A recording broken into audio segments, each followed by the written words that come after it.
once again welcome back to my channel. My name is Navya and I'm back with another video and in this video we will start our unit number 4 from the public institutions in India and I know video is getting too late, but due to my busy schedule I am not able to make the videos. ठीक है, I have the content but I don't have time to make these videos. ठीक है, so yes, we will start our unit number 4, that is police, and I will try to finish this video in 2 to 3 days.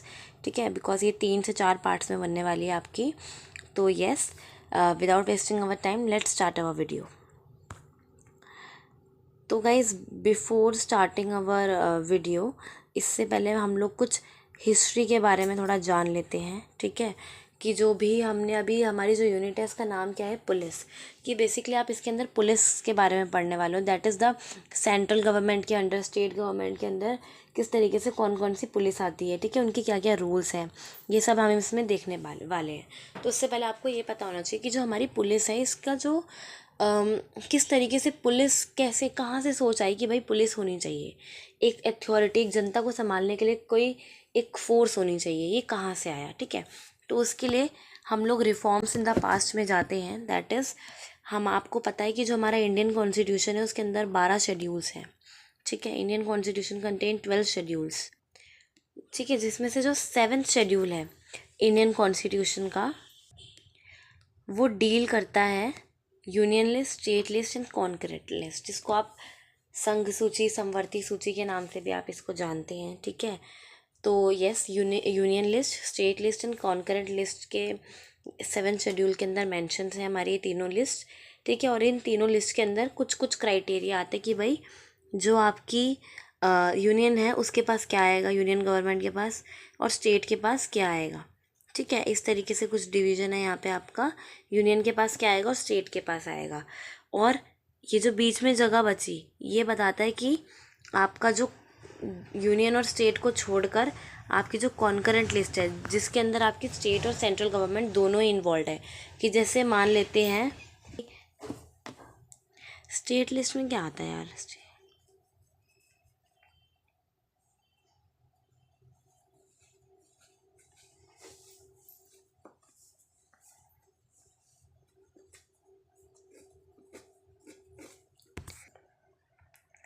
ठीक है. तो state list के अंदर आपकी आ जाती है, देखो पुलिस वैसे इंपॉर्टेंट है बट मैं आपको बता दूँ, स्टेट लिस्ट के अंदर आपकी आती है पब्लिक ऑर्डर मेंटेन करना, सैनिटेशन. ठीक है, और आपके ऑफिसर्स, सर्वेंट्स को हाई कोर्ट्स के अंदर सर्वेंट्स जो होते हैं, ऑफिसर्स जो होते हैं, उनको उनके लिए लिस्ट जारी करना, नौकरियां निकालना, ये सब स्टेट लिस्ट का काम होता है. ठीक है, वहीं अगर हम कॉन्करेंट लिस्ट की बात करें तो इसमें दोनों सब्जेक्ट आते हैं.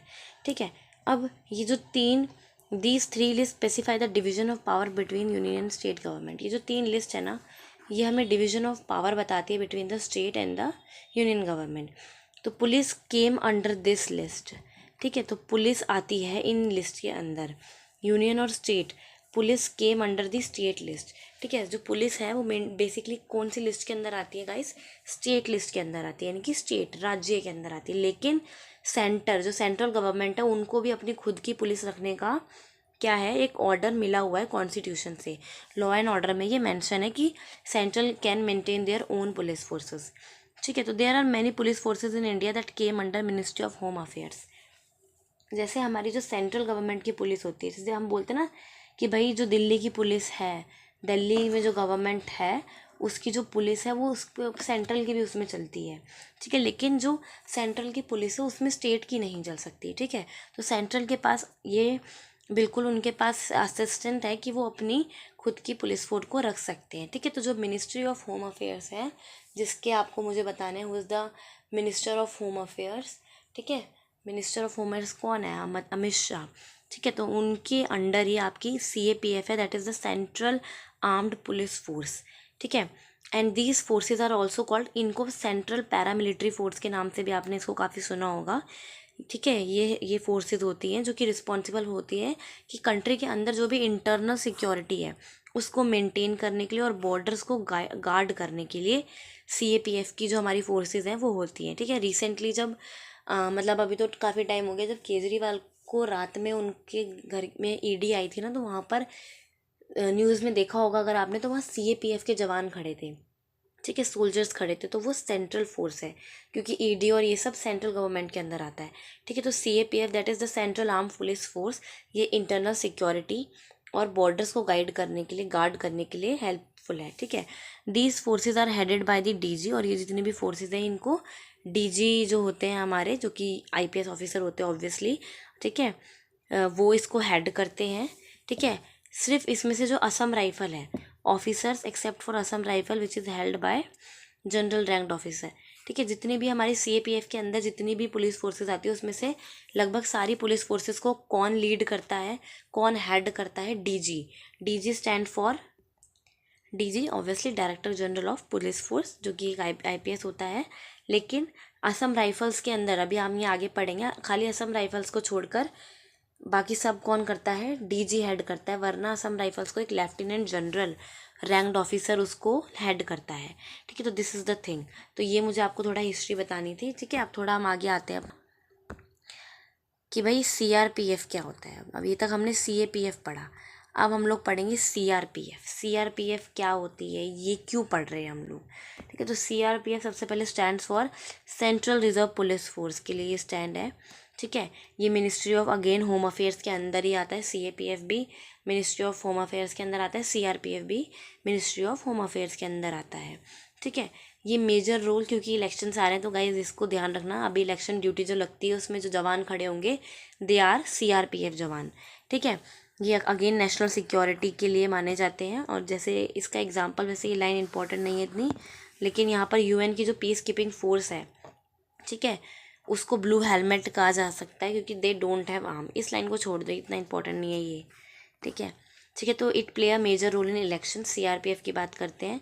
फर्स्ट टाइम ये 1939 में इस्टेब्लिश हुई थी, और इस टाइम पर इसको क्राउन रिप्रेजेंटेटिव पुलिस फोर्स कहा गया था, CRP कहा गया था, ठीक है, CRPF। लेकिन क्योंकि इस टाइम पे ब्रिटिशर्स का रूल था हमारी इंडिया पे, तो इसलिए 1939 में इसको क्राउन रिप्रेजेंटेटिव पुलिस फोर्स कहा था, 1939 में, क्योंकि इस टाइम पे क्राउन था, ब्रिटिश क्राउन था इसलिए, ठीक है। बट इंडिपेंडेंस के तुरंत बाद, आफ्टर इंडिपेंडेंस, इस फोर्स को हमने CRPF का नाम दिया। कब? 28 दिसंबर 1949 को एक CRPF एक्ट पास किया गया। ये याद रखना, जब भी किसी एक्ट के थ्रू कोई चीज़ डाली जाती है तो वो क्या होती है आपकी, वो आप स्टैचूटरी बॉडी, ठीक है, जो कि किसी एक्ट के थ्रू पास करके कॉन्स्टिट्यूशन में ऐड की गई है। तो CRPF का एक एक्ट बनाया गया जिसके अंडर ये पुलिस फोर्सेस को डाला गया, ठीक है। तो इस तरीके से हमारे CRPF का गठन होता है, ठीक है। अब देखो, ये कुछ चार्ट यहाँ आपको दिख रहा होगा, ठीक है, जिसके अंदर मैंने types of police under CRPF बता रही कि सबसे पहले आती है हमारी CRPF, that is the central reserve police force, ठीक है, जिसके बारे में अभी हमने पढ़ा, जो कि एक नेशनल पुलिस फोर्स है जो इलेक्शन ड्यूटी के टाइम पे लगती है, ठीक है, और ये इंटरनल सिक्योरिटी को संभालती है, ठीक है। तो ये सारी फोर्सेज हमारी CRPF के अंदर आ जाती है। दूसरी आती है आपकी CISF। CISF stands for the central industrial police force, ठीक है, सेंट्रल इंडस्ट्रियल पुलिस फोर्स होती है। तीसरी होती है आपकी बॉर्डर सिक्योरिटी फोर्स, जो कि बॉर्डर को सिक्योर करने के लिए होती है, ठीक है। फोर्थ होती है गाइज आपकी Indo Tibetan border police force, यानी कि जो इंडिया और तिब्बत का जो बॉर्डर है वहाँ पर जो पुलिस फोर्स लगेगी उसको आप ITBP कहेंगे, ठीक है, कि इसकी जो आपकी नौकरियां भी निकलती है सिर्फ CPO में इसकी, ठीक है। फिफ्थ आती है आपकी SSB स्टैंड फॉर सशस्त्र सीमा बल, यानी कि वो जो आपकी इंटरनल सिक्योरिटी के लिए जो भी पुलिस फोर्स होती है वो SSB में आती है, ठीक है। और छठी आती है आपकी AS stand for Assam rifle, जिसमें मैंने अभी बताया आपको कि जितनी भी पुलिस फोर्स होती है उनको हेड करते हैं कौन, आपके DG, that is the director general of police force. वहीं आपके असम राइफल को कौन लीड करता है? Lieutenant general of ranked officer, ठीक है। और लास्ट आपका बचता है सेवन्थ है आपका NSG stand for the national security guard. इनको ब्लैक कमांडोज भी बोला जाता है। बेसिकली NSG जो होते हैं ना, जो मोदी जी के साथ, उनके काफिले के साथ जो ऑफिसर्स नहीं चलते बंदूक लेकर हाथों में, they are the NSG officers, ठीक है। तो ये भी एक पुलिस फोर्स है जो कि सेंट्रल गवर्नमेंट के अंदर आती है। और ये जो अभी तक हमने पढ़ा ना, सेंट्रल आर्म्ड पुलिस फोर्स, कि जितनी भी पुलिस फोर्स हैं ये सारी कहाँ किसके अंडर आती है, आपकी मिनिस्ट्री ऑफ होम अफेयर्स में, सेंट्रल गवर्नमेंट के अंदर आती हैं, ठीक है। तो गाइस इसके अंदर मैंने आपको एक फोर्स नहीं बताई, that is the CISF। CISF जो कि आपकी सेंट्रल इंडस्ट्रियल पुलिस फोर्स है, ये बेसिकली क्या करती है, सिक्योरिटी, जैसे एयरपोर्ट्स पे होता है सिक्योरिटी गार्ड्स होते हैं, ठीक है, या किसी बड़ी बड़ी इंडस्ट्रीज़ के अंदर सिक्योरिटी गार्ड्स होते हैं, वो सब कहाँ से आते हैं, आपके CISF central industrial police force के। बट मेक श्योर ये गवर्नमेंट बिल्डिंग्स में ज़्यादा मिलेंगे आपको, ठीक है। लोकसभा पार्लियामेंट के बाहर भी खड़े होते हैं पुलिस ऑफिसर्स, तो yes they all are central industrial police force came under, okay this. तो दिस इज़ द CAPF जो कि मिनिस्ट्री ऑफ होम अफेयर के अंडर आता है।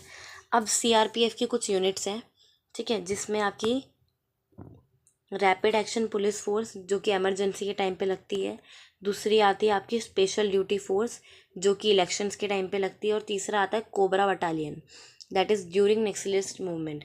अभी तक हमने ये 7 फोर्स पढ़ी थी जो कि CAPF के अंदर थी, ठीक है। मेक श्योर दैट ये जो अभी 7 फोर्सेस पढ़ी है ये CAPF के अंदर है। अब हम लोग CRPF की यूनिट्स पढ़ रहे हैं। CRPF का टॉपिक हमने अभी किया ना, ये वाला टॉपिक है सेंट्रल रिजर्व पुलिस फोर्स जो 1939 में पहले बनी थी क्राउन की, ठीक है। फिर उसके बाद 28 दिसंबर इंडिपेंडेंस के बाद उसको लाया गया, ठीक है। तो यहाँ 2 चीज़ें साथ में चल रही है आपकी, एक CAPF और एक CRPF, ठीक है। तो ये CRPF की यूनिट्स हैं, ये CAPF की यूनिट्स हैं, ये CRPF की यूनिट्स हैं।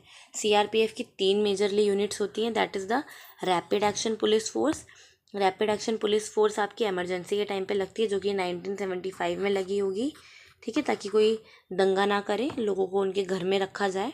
ठीक, सेकंड आती है special duty force. Special duty जैसे इलेक्शन हो रहे हैं, ठीक है, या कोई किसी में ऐसा किस वहाँ पे होता है ना, जैसे रैलियाँ टाइप हो रही हैं, ठीक है, उस टाइप की चीज़ों में स्पेशल ड्यूटी फोर्स लगती है। और थर्ड आती है आपकी कोबरा बटालियन, ये इंपॉर्टेंट है, cobra battalion during naxalist movement. की नक्सलिस्ट मूवमेंट का मतलब होता है जैसे कि they are the internal country people और group who perform wrong activities. Naxalist people basically वो लोग होते हैं जो अपनी ही कंट्री में रहकर गलत चीज़ें परफॉर्म करते हैं, जो कि एक कंट्री की इंटरनल सिक्योरिटी को बहुत ज़्यादा हार्म करता है, ठीक है, और न्यूसेंस क्रिएट करते हैं। न्यूसेंस मतलब गलत चीज़ें फैलाते हैं लोगों के बीच में, अंधविश्वास टाइप, अंधविश्वास तो नहीं कहेंगे, मतलब गलत तरीके से भ्रमित करना बेसिकली, ठीक है, न्यूसेंस फैलाते हैं, ठीक है। तो ये है आपका कोबरा बटालियन, ये CRPF की यूनिट है, ठीक है। तो दिस इज़ द थिंग।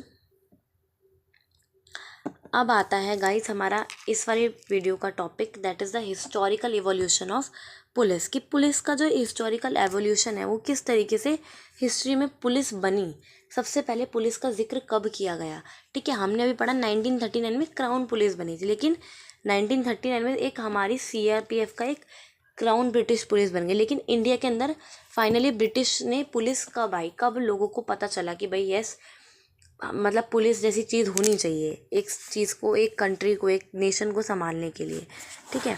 तो इसके लिए आपका पुलिस एक्ट आया 1861 में, ठीक है, पुलिस एक्ट आया, और this act was brought up by the British. ये एक्ट कौन लेकर आया, ब्रिटिशर्स इस एक्ट को लेकर आए, ठीक है।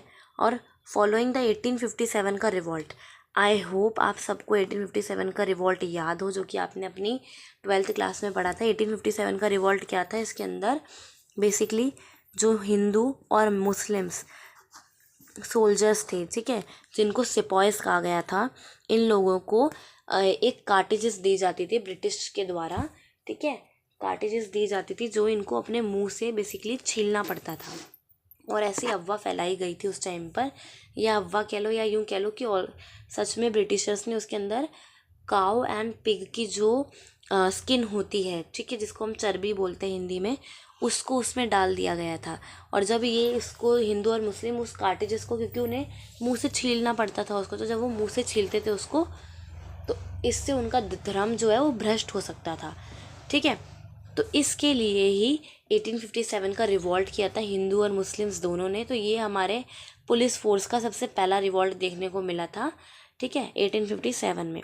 और इसी एक्ट के अंदर police was organise in a hierarchical structure with the commissioner at a top, ठीक है। और इसी एक्ट में जो पुलिस का उसके बाद 1857 में ये जो फर्स्ट बैटल ऑफ इंडिपेंडेंस भी आप इसको कहते हो, ठीक है, और फिर 1858 में पावर को क्राउन को शिफ्ट कर दिया गया है, क्योंकि उन लोगों से नहीं संभाला जा रहा था। तो उन्होंने ब्रिटिश की जो क्राउन थी, यानी कि ब्रिटिश में रहकर, जो ब्रिटिश की गवर्नमेंट है वो ब्रिटिश में रहकर ही इंडियन गवर्नमेंट को चला रही थी।